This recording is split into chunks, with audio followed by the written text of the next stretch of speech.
भावानो, तुमचा उत्साह जर बघितला तर 35 मिनिट शिल्लक आहेत. खरं तर नरेंद्र पाटील साहेबांनी खूप बोलायला पाहिजे होतं. कारण त्यांच्या वडिलांच्या त्यागातून सगळ्या मराठा समाजाला न्याय द्यायचं काम त्या कुटुंबाने केलेलं आहे. असं म्हणजे अण्णासाहेबाला मराठा समाजाचं दैवत म्हणायला काही हरकत नाही. एवढं मोठं काम त्या माणसाने केलं. त्यांचे सुपुत्र आपल्या समोर बोलत होते. म्हणजे रामभाऊ किती नशीबवान आहेत बघा की नरेंद्र पाटील आले आणि पाशा पटेल बी आले.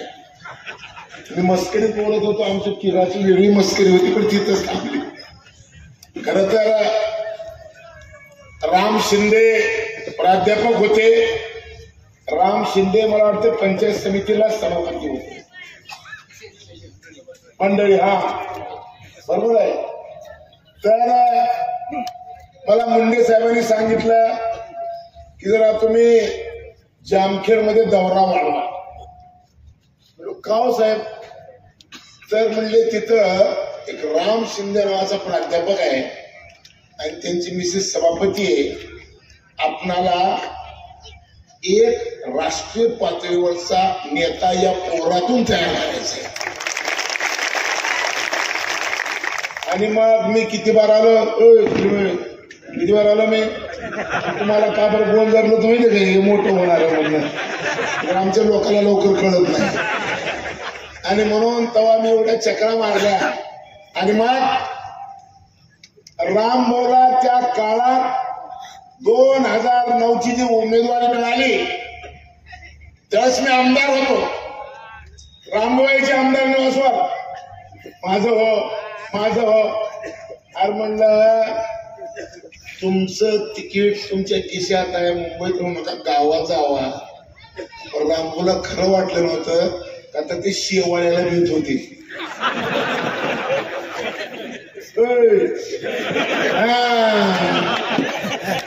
मी म्हणलो शेवाळ्याला द्यायचं नाही पुन्हा बघू.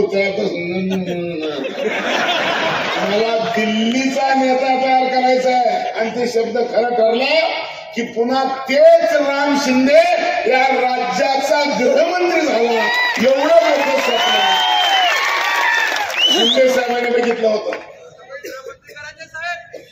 अर्धा थांब की तुला कशाला गुदगुले वगैरे भावानो. मी आजचं व्यासपीठ बघितल्यानंतर मला स्वप्नात सुद्धा वाटलं नाही की शेवाळे वकील साहेब स्टेजवर येतील. मला शॉकच बसला. ते जिल्हा परिषदचे माजी अध्यक्ष प्राध्यापक माधू आबा कुठे गेले? ते बी दिसले. म्हणजे राम शिंदेच्या विरोधामध्ये विधानसभेची निवडणूक लढवलेले 3 उमेदवार स्टेजवर आहेत. आम्हा पुढच्या निवडणुकीत इथं ही सभा जर झाली तर पुढच्या निवडणुकीच्या राम शिंदेच्या प्रचाराला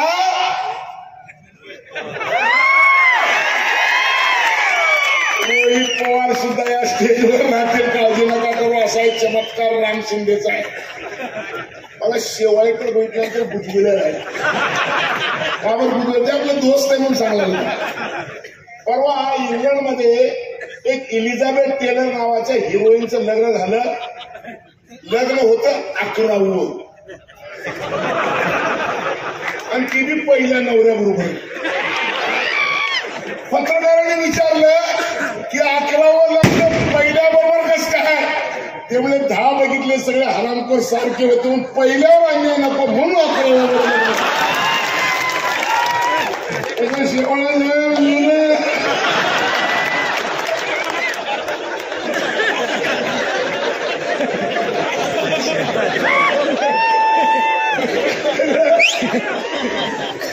स्टेज बघितलं. मी स्टेज माझ्या मागे ते नाळेबाद बसले. ते नाही ते नाही दुसरे 12 वर्ष राष्ट्रवादीचे अध्यक्ष होते. कुठे हा ते राष्ट्रवादीचे तर राष्ट्रवादीवरून तिकडे गेले. पण राष्ट्रवादी पक्षाच्या स्टेजवर येतो राळेभाग सारखा प्राध्यापक जे की राम शिंदेच्या विरोधात निवडणूक लढवून या तालुक्यामध्ये राम शिंदेपेक्षा 3000 मतं जास्त घेतलेला माणूस आणि स्टेजवर येतो. याच्यात कुठतरी पाणी मुरतंय, त्याच्यात पाणी एकच मुरतंय. ही लढाई भूमिपुत्र विरुद्ध राजपुत्र सुरू झालेली आहे आणि तुम्ही सगळेजण भूमिपुत्राच्या सोबत आहे आणि राजपुत्राचं टमरेल वाजवणार आहे. हे सूर्यप्रकाशित ते सत्य आहे. ते 2-3 मुस्लिम कार्यकर्ते म्हणले हम कुठं राहते थे, हम कुठं राहते थे, केवढं राहते तुम्हाला.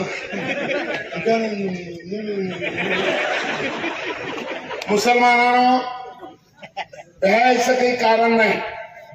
हे शब्द जे काँग्रेसवाल्याचे येतात ना निवडणूक आल्यावरच येतात, पहिले येत नसतात. तुम्हाला गंमत सांगतो, एका घरात एक म्हातारी राहायची. अडचण अशी होती की म्हाताऱ्याला जवळ जीव देत नव्हती.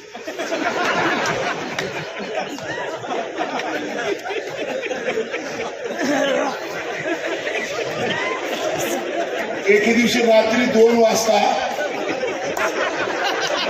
एक चोर आला. चोर घरात आल्या म्हातारी ठणाना बोंबलली आणि म्हाताऱ्याच्या गळ्यात पडली. आता म्हाताऱ्याचं काम काय की त्या चोराला शिव्या देणे मारणे. ते म्हातारा तसं केलं नाही. त्या चोराला म्हणलं 2-4 महिन्यात एकदा येत जा रे, तू आल्याशिवाय ही माझ्या गळ्यातच पडणार नाही. तसं हे हरामखोर काँग्रेसवाले मुसलमान आपल्या गळ्यात पडावं म्हणून म्हणतात. अरे कोण काही करत नाही. मी पाशा पटेल 25 वर्षापूर्वी मी भारतीय जनता पक्षामध्ये आलो. मी कुठे पाशा पटेल, मी कुठे तर मी राज्याच्या कृषी मंडळाचा अध्यक्ष आहे. या राज्यातले शेतकरी जे शेतमाल पिकवतात त्याच्या मालाचा उत्पादन खर्च काढून दिल्लीला कळवायच्या महत्वाच्या आयोगाचा अध्यक्ष एका मुसलमानाला केलं भाजपने. मला काय करायला पाहिजे होतं, मला हज कमिटीचा अध्यक्ष करायला पाहिजे होतं, मला वक्फ बोर्डच करायला पाहिजे होतं, काही नाही जमलं तर कब्रस्तान करायचं होतं, तिकडे करायला पाहिजे ना. अरे तिथं केलं नाही तर तुमच्या सगळ्यांच्या कष्टाच्या मोबदला द्यायच्या आयोगाचा अध्यक्ष मला केलंय. याचा अर्थ कर्तृत्व असलं की न्याय मिळत असले कोणी पक्ष असलं. भारतीय जनता पक्षाचा मी अभिमानाने सांगतो. दुसरं एक पद आहे माझ्याकडे, ते तुम्हाला कुणालाही माहिती नाही. काय पद आहे मला?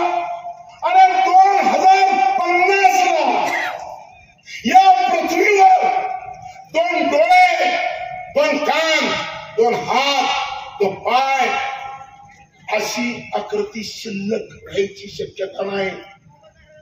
म्हणजे मानव जात पृथ्वीवर राहायची शक्यता नाही अशी परिस्थिती तयार झालेली आहे.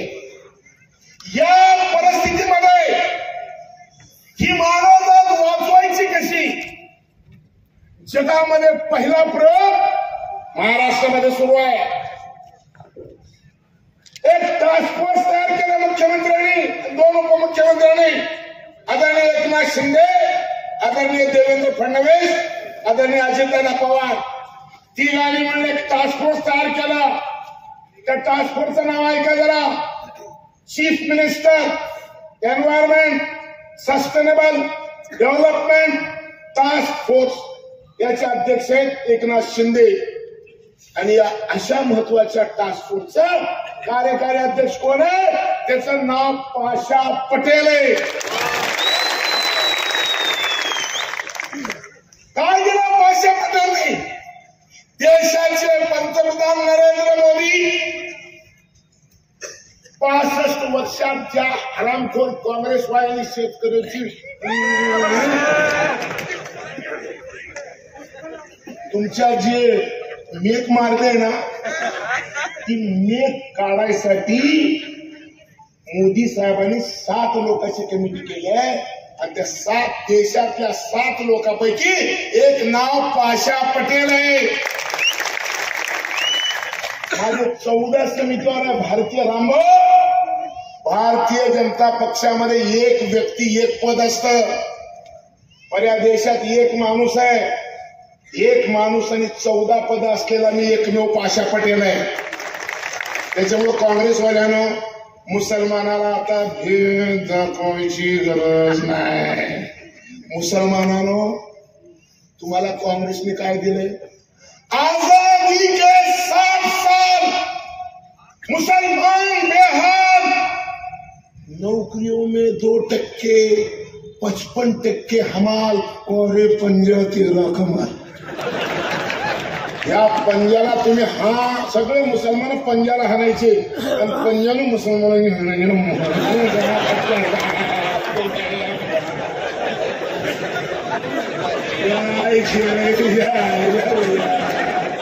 अरे आम्ही काय येडे कडूचे आम्हाला कळत नाही. अरे आम्हाला सगळं कळलं रे. कोणाची जिरवायची आमचं बी लक्षात आलं नाही. आणि म्हणून या देशातल्या मुसलमानांनी 23% मुसलमान बंगालमध्ये काँग्रेस संपले, 27% मुसलमान उत्तर प्रदेशमध्ये काँग्रेस तिथले संपले. 30 वर्षात बंगालमध्ये आणि युपी मध्ये काँग्रेस एवढ्या मोठ्या संख्येनं मुसलमान असताना आली नाही. त्याचा अर्थ मुसलमानांनी या देशातली काँग्रेस संपवायचं ठरवलेलं आहे. तुम्ही सुद्धा 20 तारखेला या तालुक्यातलं काँग्रेस नाबूद करा जर तुम्हाला जगायचं असेल तर. ज्याला जगायचं त्यांनी कमळाला हाना.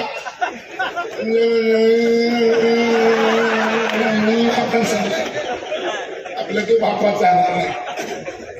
आणि म्हणून तुम्हाला सांगतो, मला वाटायचं की रामपूरचं कसं होईल, तुम्ही तर लई मोठी ताकद आहे. पण ते प्राध्यापक घायला बघितलं मी, तुम्ही बेकार माणूस आहे ते. रामभाऊ तुम्ही एक घाय माय कोणी बी होती तिची वाट लावायची ठेवत नाही.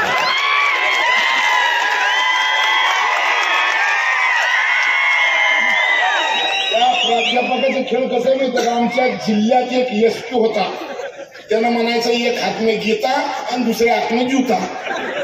तसं तुम्ही त्याची काळजी करू नका. आणि मग सगळ्या तालुक्यातले सगळे पुढारी, सगळ्या जातीचे पुढारी आणि सगळे मागच्या बारला रामभाऊची दिंडी काढायला आलती. गरजा सुद्धा कसा गुटगुटी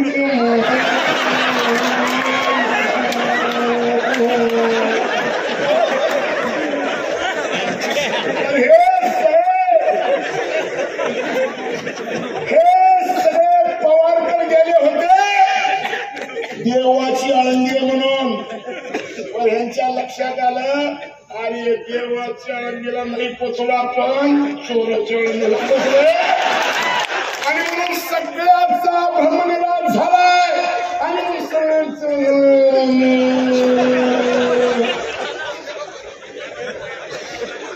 निकाल बघायची गरज आहे का? निकाल ऐकलं ना? ते रोहित पवार म्हणलं मग ऊसाचं काय माझ्यासाठी एकदम होतं. मग त्याने बायकोला म्हणलं मन, बायको म्हणती मन, मैं नहीं पैदा होता था तो किसे कर लेता था. बायको नवऱ्याला म्हणले मन, मी जर जन्मली नसते भाड्या तर कुणाला करून घेत होतास. माझ्यासारखं कडू होतं म्हण. त्यानं म्हणून तुझ्या मायला करून घेतलास. अरे ऊसाची धमकी देतात नाही. आम्ही आता बांबू आणले. ऊसाला बांबूला आम्ही काम करायचंय. नरेंद्र पाटलांनी सांगितलं तुम्हाला मी कोण आहे ते. त्यांनी माझं भाषण पहिलं सांगितलं. अरे तुम्हाला एक नवीन पीक द्यायला आलो मी. कुठलं पीक? ते मी गिरीश लावून ठेवायचं बापू.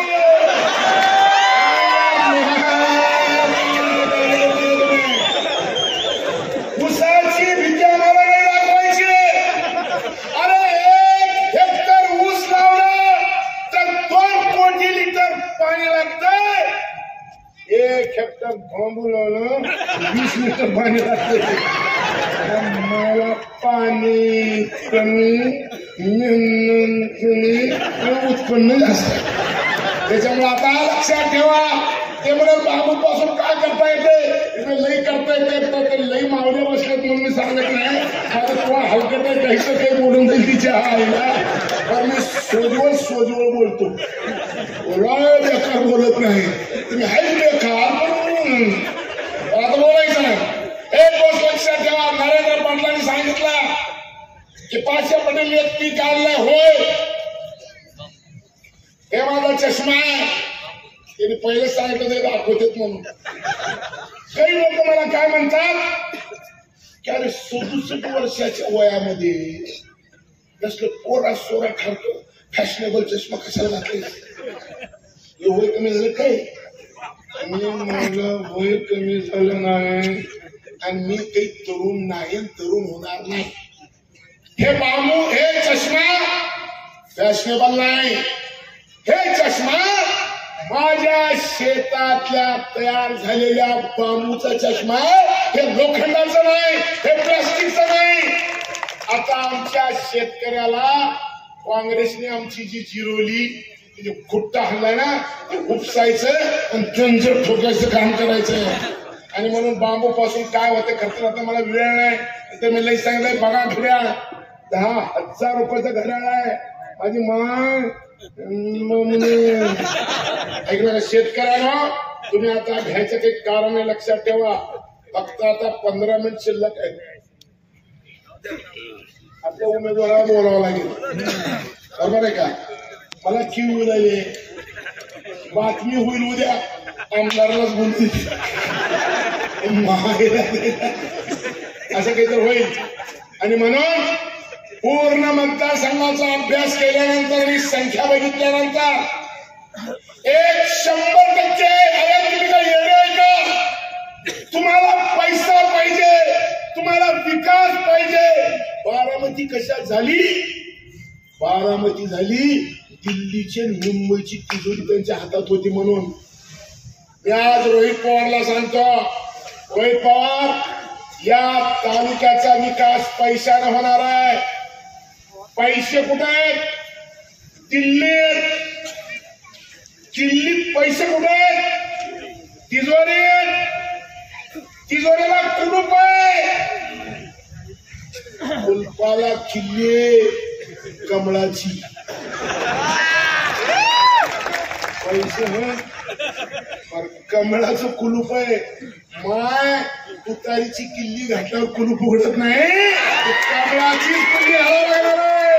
आणि म्हणून ऐका, 20 तारखेला मतदान आहे, 23 तारखेला निकाल आहे आणि 25 तारखेला राम शिंदे नामदार होणार. आणि म्हणून कोणी ही लढाई राजपुत्र विरुद्ध भूमिपुत्र या लढाईमध्ये तुम्ही विजय व्हाल अशी अपेक्षा व्यक्त करतो.